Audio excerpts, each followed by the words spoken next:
Hola, mi amigo querido, qué bueno que podemos abrir la palabra de Dios juntos.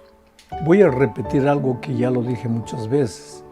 Las historias de la Biblia no están ahí registradas solo para hacer historia, solo para saber quién era Isaac, quién era Eleazar, o quién era Jacob, o quién era Abraham, y cuántos años vivieron, y dónde murieron, dónde nacieron, quiénes eran los padres. No. Muchas veces cuando nosotros abrimos la Biblia estamos más preocupados con esos detalles. Pero las lecciones, las historias de la Biblia no están registradas por hacer historia, sino para que nosotros saquemos las lecciones de vida de esos personajes y apliquemos esas lecciones a nuestra experiencia hoy. Entonces vamos a la lección número 8 para el 21 de mayo del año 2022. El título de la lección es La promesa. La promesa. Y comenzaremos hablando del monte Moriah, o monte Moria, como algunos le llaman. Vuelvo a repetir, no te preocupes tanto por el nombre. Monte Moriah, en hebreo. Para eso vamos a leer el capítulo 11 de Hebreos, versículo 17. Dice así: por la fe, cuando Abraham fue puesto a prueba, ofreció a Isaac, y el que había recibido las promesas ofrecía a su único hijo. La palabra clave aquí es fe, y tengo una segunda palabra que podríamos analizar, y es la palabra puesto a prueba. Fe. La vida cristiana es una vida de fe, o sea, una vida de confianza. Hay muchas cosas que te van a suceder en la experiencia cristiana que no las vas a entender. Como un Dios todopoderoso que hizo milagros en la Biblia, que ha hecho milagros a lo largo de la historia, no pudo curar a tu hijo que estaba enfermo y tuviste la tristeza de enterrar a tu niño de 5 años. No lo puedes entender. O sea, tienes que confiar. Pero ¿qué base tengo para confiar? La manera como Dios ha cuidado, no solo a ti, a tu familia, sino a sus hijos a lo largo de la historia. En esta tierra, querido, muchas veces van a suceder cosas que simplemente no encajan en la comprensión humana. Si la religión, si el cristianismo fuese simplemente un camino de lógica, tendríamos toda la razón para abandonar ese camino cuando Dios no nos explica algunas cosas. Pero la vida cristiana es un camino de fe, y fe es confianza. Y la carrera cristiana, la experiencia espiritual de Abraham, empezó a los 65 años cuando Dios le dijo: sal de tu tierra, de tu parentela, a una tierra que yo te mostraré. No le especificó cuál era la tierra, no le especificó dónde quedaba, no le especificó cuánta extensión tenía. Simplemente le dijo: ve a la tierra que yo te mostraré. Y día tras día, el Señor le fue mostrando el camino, y Abraham fue, sin saber a dónde iba, fue confiando.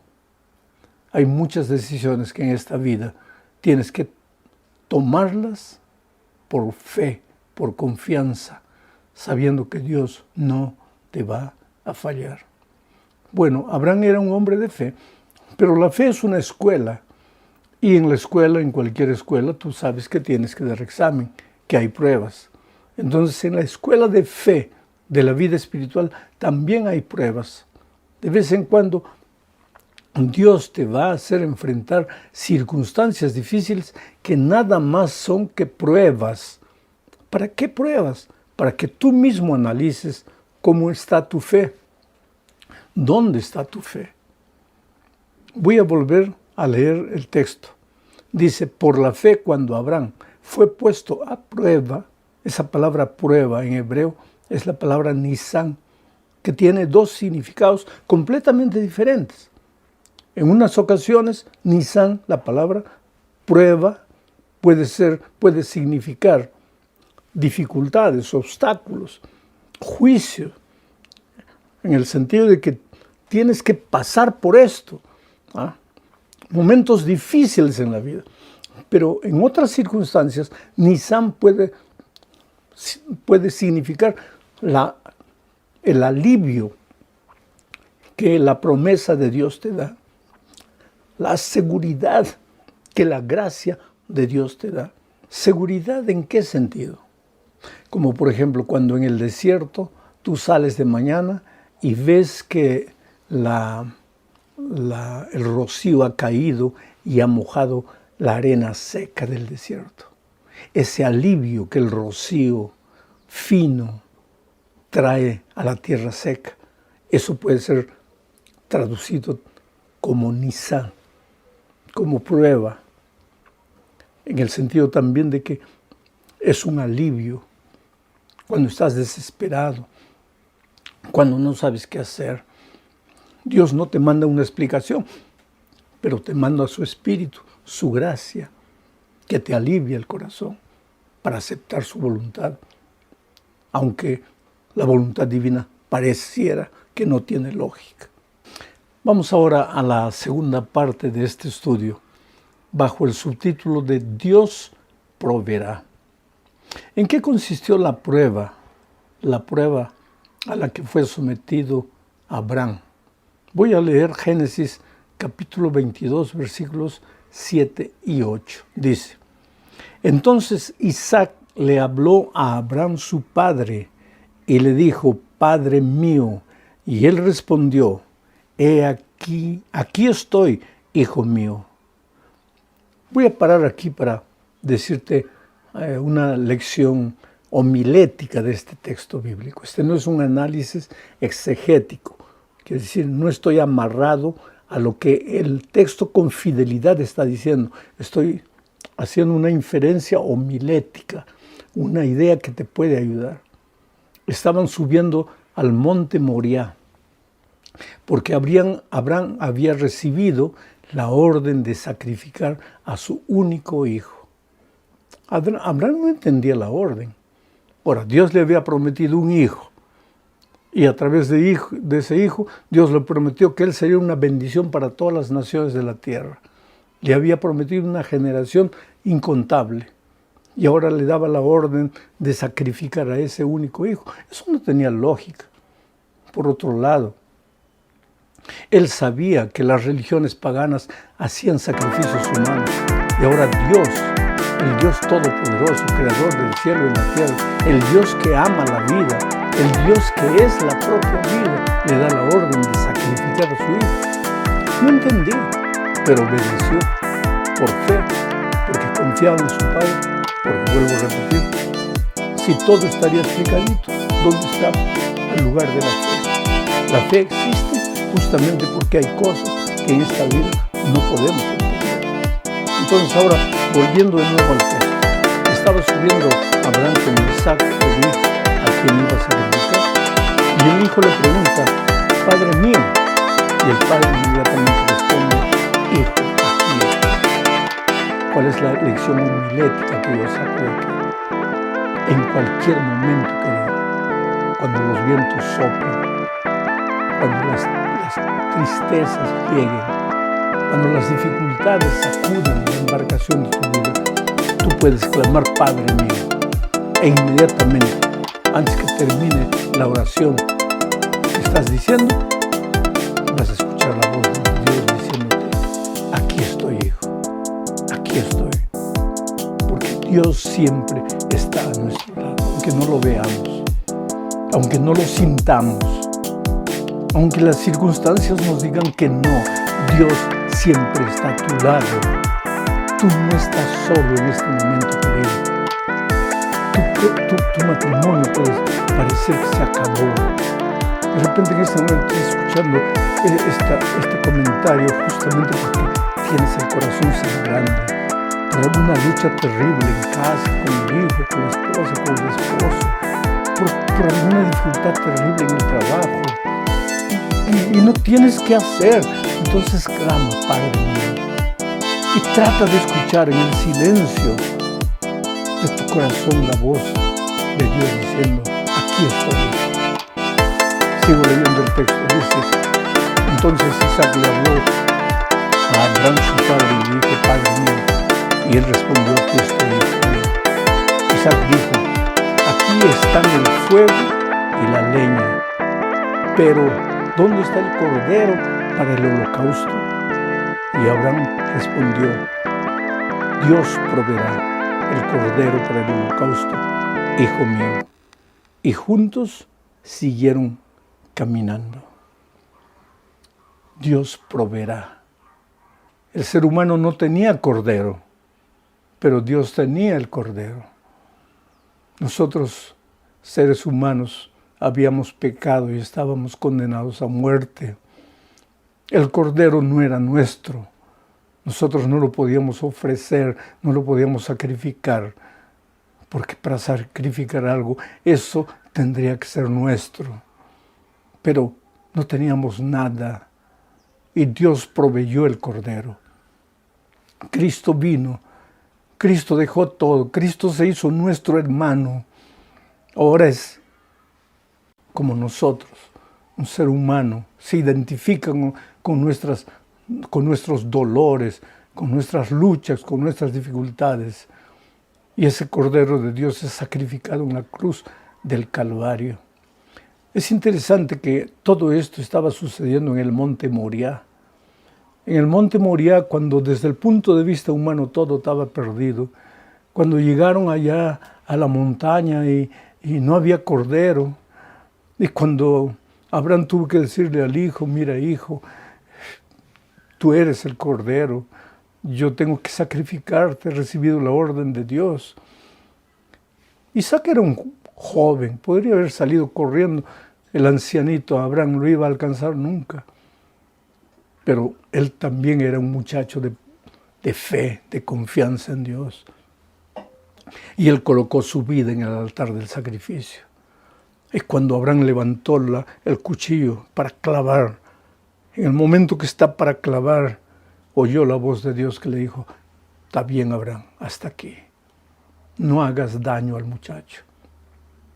Y cuando él levantó los ojos, vio debajo de una zarza un cordero, el cordero que fue sacrificado. Interesante.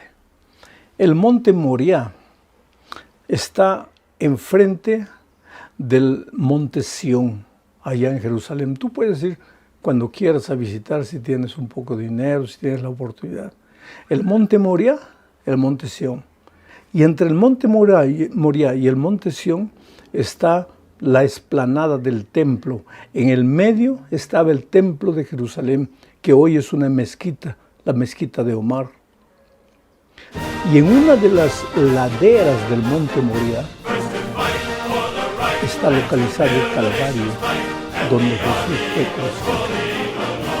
¿Te parece coincidencia que el sacrificio del Cordero sustitutorio, del Cordero que sustituiría a Isaac, se hubiera realizado justamente en aquel monte en cuya ladera el Cordero de Dios sería sacrificado por mí?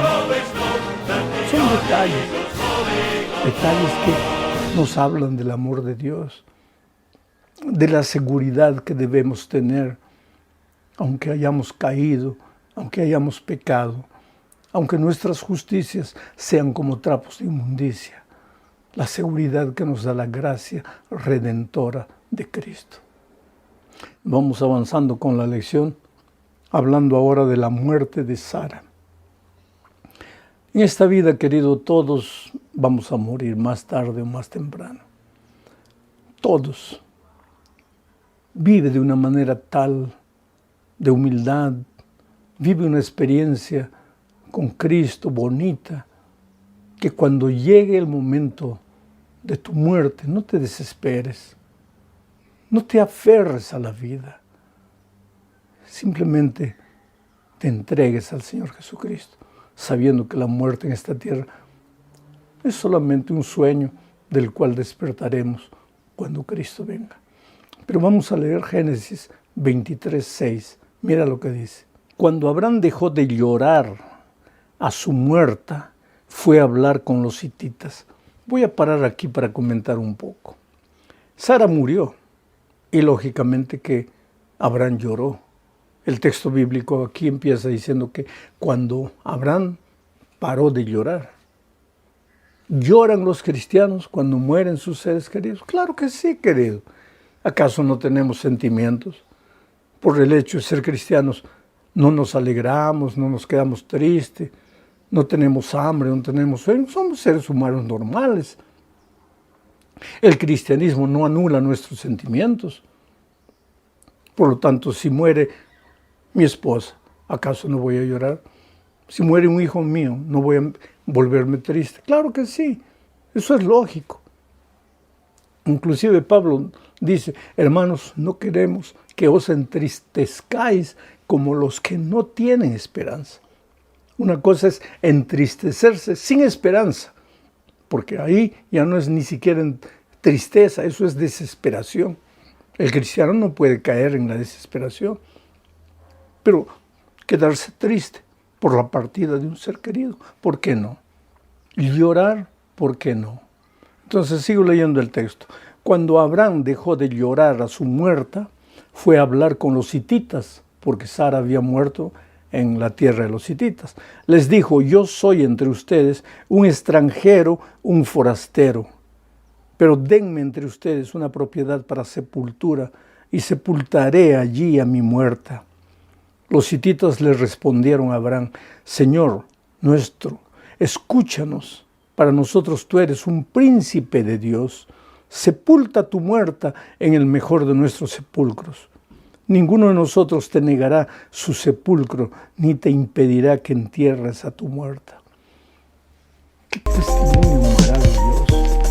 Tú eres un príncipe de Dios. No porque te has puesto en un púlpito a predicar, sino porque hemos visto tu vida. Y cuando decimos eres un príncipe de Dios, no es porque no has fallado, conocemos tu historia, conocemos tus derrotas, tus fracasos, pero tú eres un príncipe de Dios, porque has sido un hombre de fe, porque aún resbalándote, cayendo, llorando, has tratado de andar en los caminos de Dios. Tú eres un príncipe de Dios, pídenos lo que quieras, te daremos. Ojalá, queridos, que por donde nosotros vayamos, en el vecindario donde vivamos, la gente nos mire y diga también, tú eres un príncipe, tú eres una princesa de Dios. Tú vales mucho más de lo que imaginas. Sigamos adelante con este estudio. Llegamos al punto 4 del estudio de esta semana, hablando de una esposa para Isaac. Esta es una historia llena de lecciones. Pena que estamos estudiando en un trimestre todo el libro de Génesis. Eso es imposible. Estamos sacando botones así, joyas, piedras preciosas y nada más. Pero solo la historia del sacrificio de Isaac que no se realizó ya sería una materia para 20 lecciones. Imagínate, estamos estudiando todo eso en una sola lección. Y ahora el asunto del matrimonio de Isaac. Como Isaac, un joven humilde, un joven espiritual, se colocó en las manos de Dios para ser sacrificado, aunque Dios lo salvó a última hora. Y ahora se coloca en las manos de Dios para que Dios le escoja a la esposa. Y tú sabes la historia, no la voy a comentar aquí. Por otro lado, la joven Raquel podría haber dicho, no, yo no voy. ¿Cómo voy a casarme con un desconocido? Pero ella también colocó su vida en las manos de Dios. Ahora imagínate cómo iba a ser ese hogar cuando un hombre de Dios y una mujer de Dios, un joven que quiere hacer la voluntad y otra joven que quiere hacer la voluntad de Dios, se juntan. Solo puede haber resultados. Y ellos son conocidos en la Biblia como un matrimonio feliz. Asimismo tuvieron dificultades. Lo vamos a ver un poco más adelante, en la lección de la próxima semana. Pero vamos ahora a la quinta parte de este estudio. Vamos a terminar con una esposa para Abraham, porque Abraham se casó, después de la muerte de Sara, se casó con una mujer llamada Cetura. Los estudiosos de la Biblia, los eruditos, los teólogos, algunos creen que Cetura fue una mujer diferente, otros creen que Cetura podría haber sido Agar. En fin, no voy a entrar en esos detalles que en realidad pueden hasta confundirte más. Pero la lección que aprendemos de todo esto es que el ser humano no fue creado para la soledad. Abraham, de cierta manera, se sentía triste con la muerte de Sara. Y no hay nada de malo en que un hombre viudo o una mujer viuda se casen de nuevo. Y aquí hay una cosa que los hijos necesitan entender. Yo muchas veces he encontrado con frecuencia, digo, con una demasiada frecuencia, de hijos que cuando la madre queda viuda, los hijos no quieren que la madre se case. O cuando el padre queda viudo, los hijos no quieren que el padre se case. Entonces hay que tener mucho cuidado, ¿sabes? Hay que tener mucho cuidado. Porque los hijos no van a estar 24 horas al lado de ese padre o de esa madre. Hay que, lógicamente, aconsejarlos, orientarlos, ayudarlos, apoyarlos. Pero yo creo que para un viudo, para una viuda, nada más bonito que saber que su familia está al lado.